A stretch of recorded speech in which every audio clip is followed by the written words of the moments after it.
The CEO invited me to lunch. Sounded like an honor, but I knew what was coming. Halfway through my appetizer, he told me they were going in a different direction.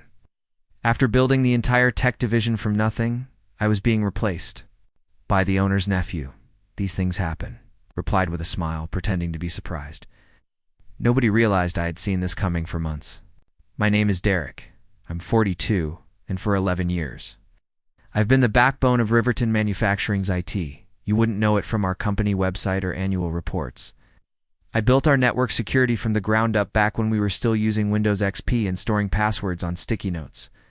I turned a 5-person help desk into a 30-person operation that kept 3 production facilities, running 24/7. The machines don't stop in Milwaukee, and neither did I. I wasn't even supposed to be there that long. I took the job as a temporary fix after my divorce, something to keep me busy while I figured out what was next. But I was good at it, really good. And somewhere along the way, those servers and networks became mine. Not legally, but in every way that mattered.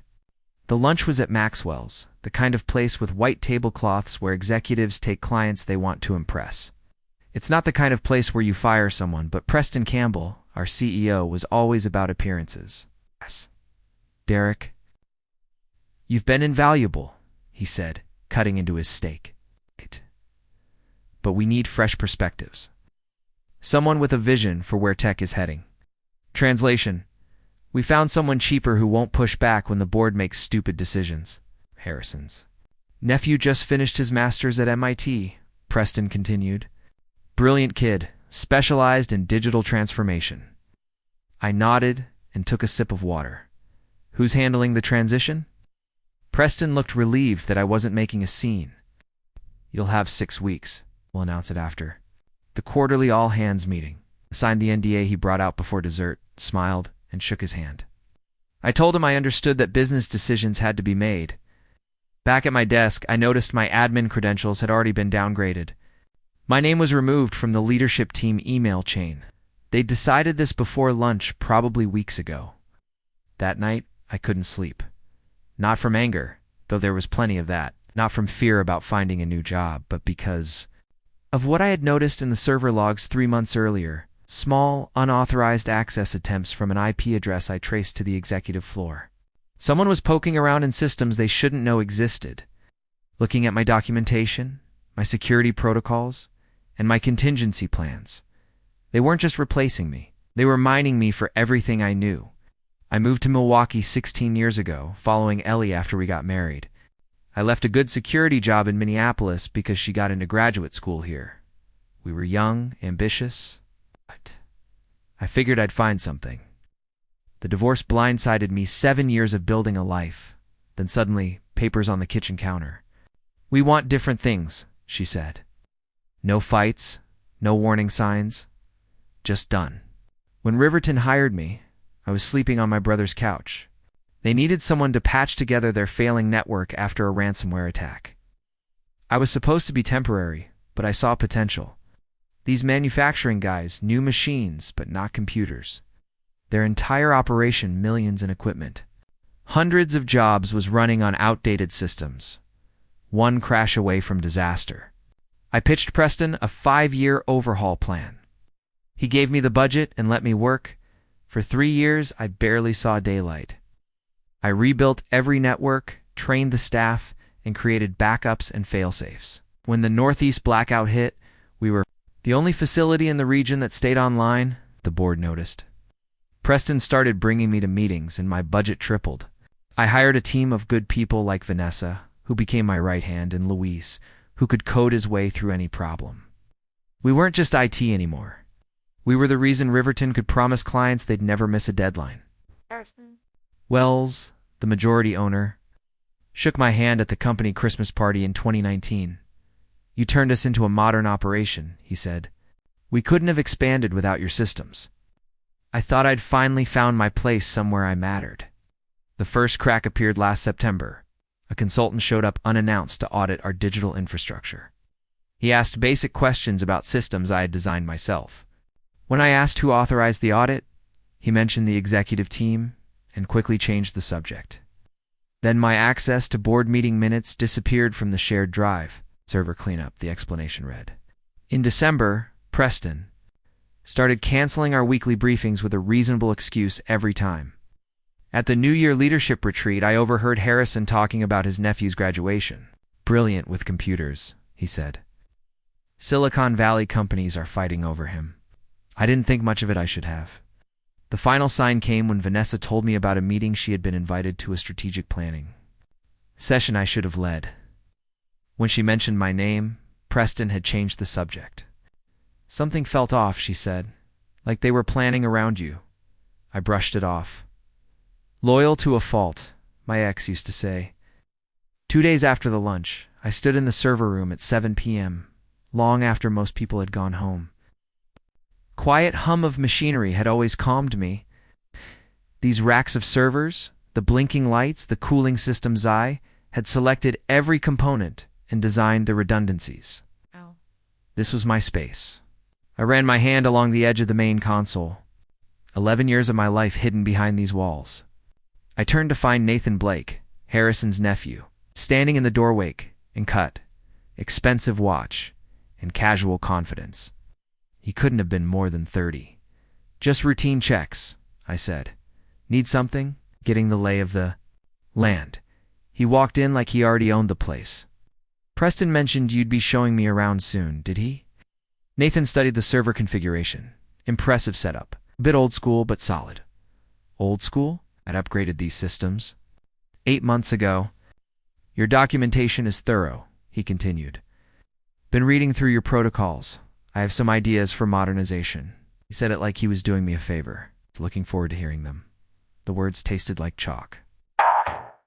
After he left, I sat down at my workstation and opened the access logs. Nathan's credentials had been created 3 weeks before my lunch with Preston. He had been given top-level administrator access and had already viewed my entire documentation library. I pulled out my phone and texted Luis, "Can you meet tomorrow before work? Coffee at Joe's, 6:30. That night, I drove to the lakefront. Parked where Ellie and I used to watch sunsets. The water was black under the winter sky. I thought about the day Preston had promoted me to director. "You're the backbone of this place," he'd said. "We couldn't run without you." It turns out backbones are replaceable too. Luis was already at the coffee shop when I arrived the next morning, dark circles under his eyes. Knew something was wrong. "They're phasing me out," I said without preamble. He nodded slowly. "I figured. They've been asking weird questions, having me explain your systems for a couple of weeks now." He looked down at his coffee. "I'm sorry, man. Should have told you." I didn't blame him. Luis had kids, a mortgage. "What's your plan?" he asked. I hadn't realized I had one until he asked, but sitting there watching early morning commuters hustle past the window, something settled inside me. A clarity I hadn't felt since finding Ellie's divorce papers. "They think everything's in the documentation," I said quietly, "but we both know it's not." Luis leaned forward. "The proprietary tools? The workarounds?" I nodded. "The patches I built that aren't in any manual. The custom monitoring system, the client interface, no one else fully understands them." "Derek, I'm not going to sabotage anything," I said, "but I'm not going to give away what's mine either." Luis studied me for a moment, then nodded. He understood. "I need copies of everything I developed personally," I said. "And I need to know who's still loyal." The official announcement came during the all-hands meeting the following week. Preston stood at the podium, talking about exciting transitions and fresh perspectives. Nathan was beside him, smiling politely. "Derek has been instrumental in building our IT infrastructure," Preston said, not looking at me, "and we're grateful for his contributions as he helps us transition to Nathan's leadership over the next 6 weeks." Murmurs rippled through the room. Most of the IT team looked shocked. Vanessa's eyes found mine from across the room, a silent question. I gave her the smallest of nods. After the meeting, I requested a sit-down with Preston and HR. I pointed out that several of the systems Nathan would be taking over were built by me outside of normal work hours, using my own development framework. "The employment contract is clear," said Diane from HR, sliding a document across the table. "Anything developed during your tenure is company property." "Not everything," I countered. The system sync interface was developed before I joined. Riverton, I licensed it to the company, but retained ownership. It's right there in the original agreement. What? Preston shifted uncomfortably. That was 10 years ago, Derek. The company has evolved. So has System Sync. Every update, every integration was built on my original code. I leaned forward. I'm not trying to be difficult. I just want proper compensation for my intellectual property. Preston and Diane exchanged glances. We'll look into it, Preston said finally. In the meantime, please focus on the transition. With Nathan, I knew that look. They were stalling. The next morning, my access to the development servers was restricted. Security protocol during transition periods. Read the automated email. Nathan called a team meeting without inviting me. When I showed up anyway, he seemed annoyed, but covered it quickly. Derek, glad you could join us. Was just outlining some changes to the network architecture. I leaned against the door frame. Interesting. Which architecture specifically? The main production floor systems, he said confidently. We're going to streamline the protocols. Those protocols prevent machine failures under peak load, I said evenly. They're custom designed for our equipment. Nathan's smile tightened. Modern systems don't require such complex workarounds. They're not workarounds, Vanessa interjected. They're necessary adaptations for our specific hardware.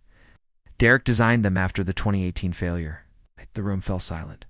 Nathan's confidence wavered for a moment. Then, well, I appreciate the historical perspective.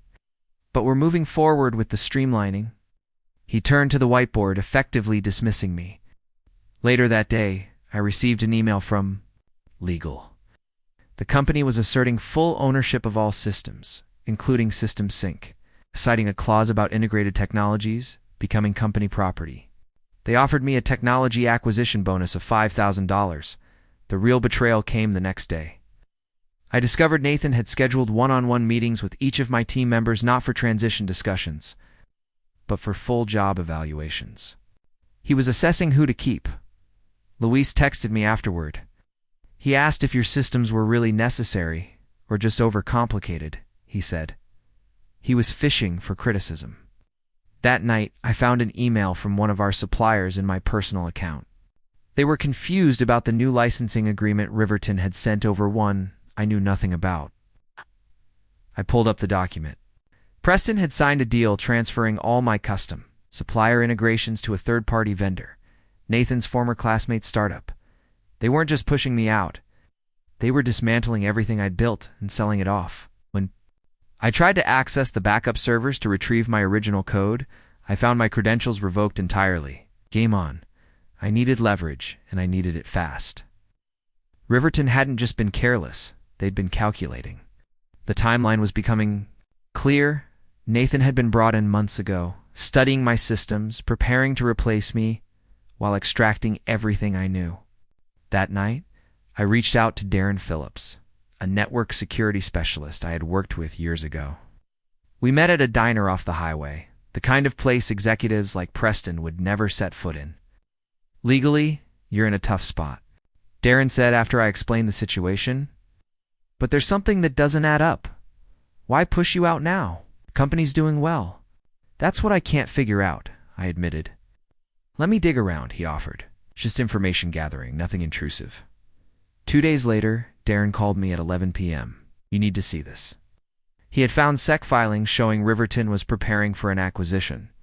T-Core Industries, a manufacturing conglomerate from Boston, was in late-stage talks to buy them out. The deal was contingent on Riverton demonstrating modernized technical infrastructure and transitional leadership. They're cleaning house. To make the sale look better, Darren explained. And your systems are a major selling point. The valuation specifically mentions the proprietary manufacturing management interface, System Sync. There's more, Darren continued. Harrison Wells cashed out most of his shares last quarter. The acquisition would mainly benefit Preston and the executive team. They'd get golden parachutes and executive positions at TechCore. The piece that broke me wasn't the acquisition. It was finding emails showing Preston and Harrison had discussed replacing me over 6 months ago. While I was pulling all-nighters to fix a major security breach, they were interviewing Nathan. I drove to the old industrial park where I had first sketched the system sync architecture back when it was just an idea. I sat in my car until dawn, watching the sky turn gray over abandoned warehouses. When I got home, I found an old external hard drive in my closet. I plugged it in and found what I was looking for: the original system sync code, pre-Riverton. The documentation showed I had started development 8 months before joining the company. I also found the emails, Preston specifically requesting I integrate system sync with Riverton systems, his acknowledgement that it was my proprietary tool, and his promise that we'd formalize ownership once things settled down. I trusted him. Fool me. The next day, Nathan called me into a meeting with Preston and Diane from HR. "We're accelerating the transition," Preston said, without preamble. "Your last day will be next Friday, 2 weeks instead of 6, he noted. "Any particular reason?" "Nathan has demonstrated exceptional capability," Diane said smoothly.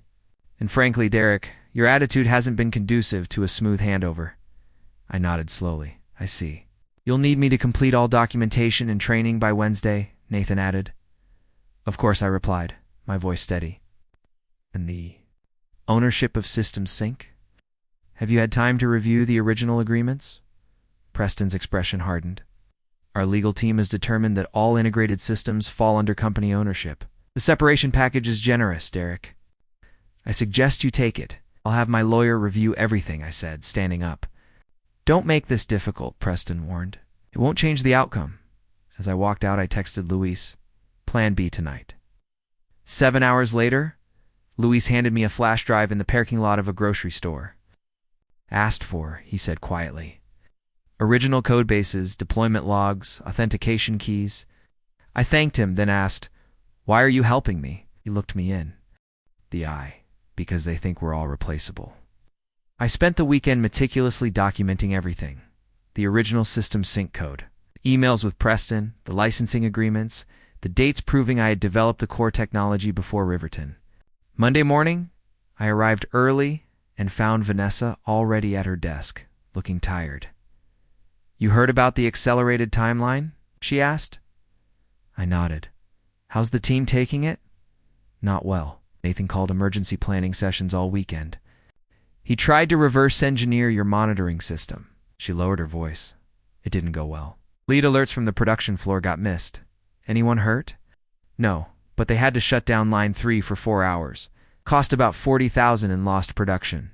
I kept my expression neutral. "Sorry to hear that. I think I'm next." She hesitated. "Nathan's been asking if my role is necessary." I had suspected as much. Vanessa knew too much about how things really worked. "Do you trust me?" I asked quietly. She didn't hesitate. Completely. Oh. I slid a sealed envelope across her desk.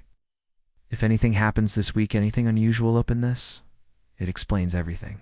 That afternoon, I met with 3 separate patent attorneys, paid rush fees to file provisional patents on key aspects of System Sync, not the whole system, just the critical components that made it work with manufacturing equipment.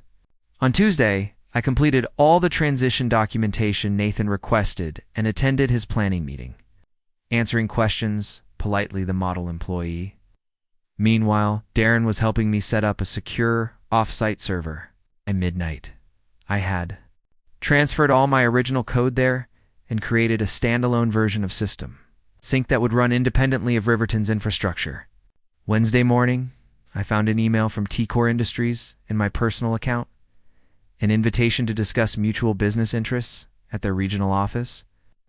They'd heard I was leaving Riverton and were interested in my expertise. Someone was hedging their bets. I forwarded the email to my lawyer, then made a call to Techer's VP of Operations and suggested we meet after my official departure. He agreed immediately. That night, I executed the key part of my plan. Using the access credentials Luis had saved, I updated 3 critical components of System Sync. I added digital signature verification that would check if the code had been modified by unauthorized parties. I updated the license to expire in exactly 8 days, the day after my official departure. I created a clean legal transition path.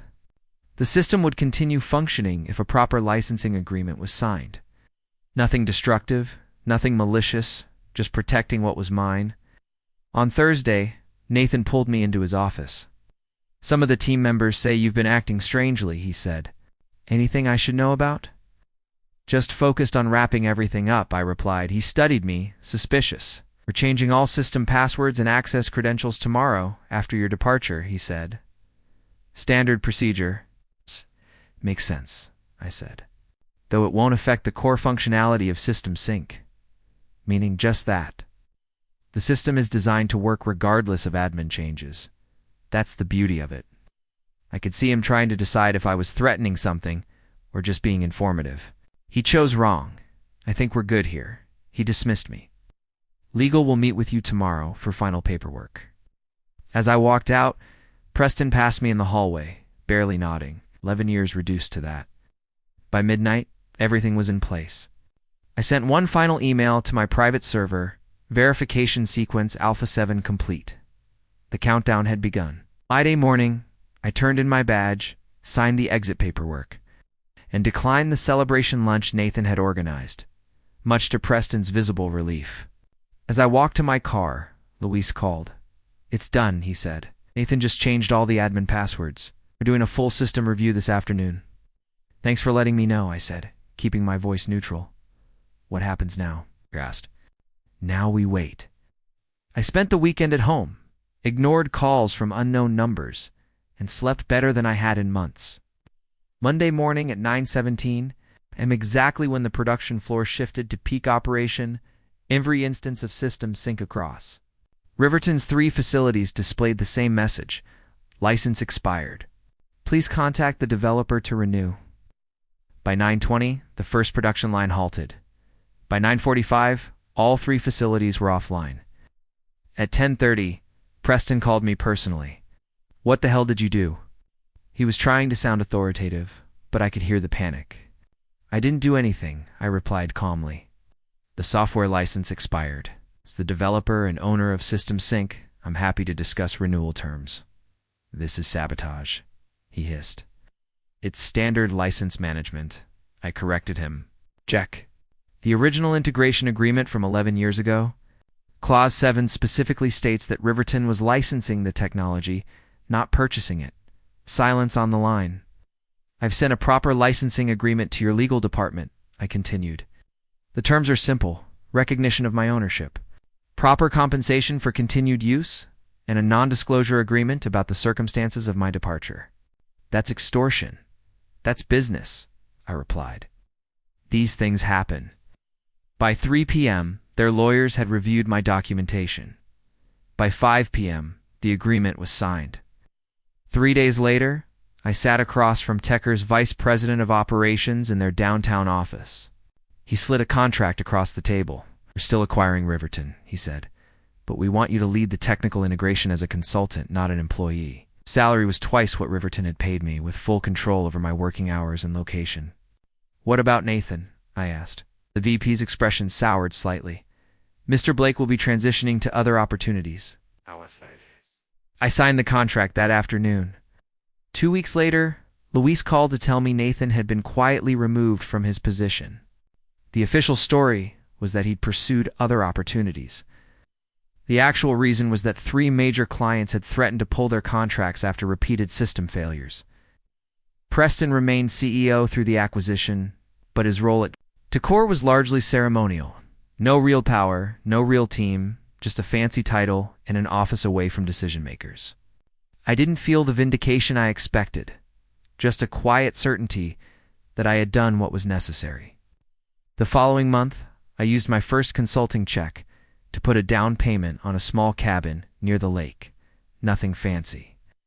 Just a quiet place with a deck overlooking the water. Somewhere I could watch the sun set and rise again. Vanessa joined my consulting team 3 months later, then Luis. Eventually, half my old department was working with me, not for me partners, in a growing business. I ran into Preston at a restaurant downtown about a year after everything happened.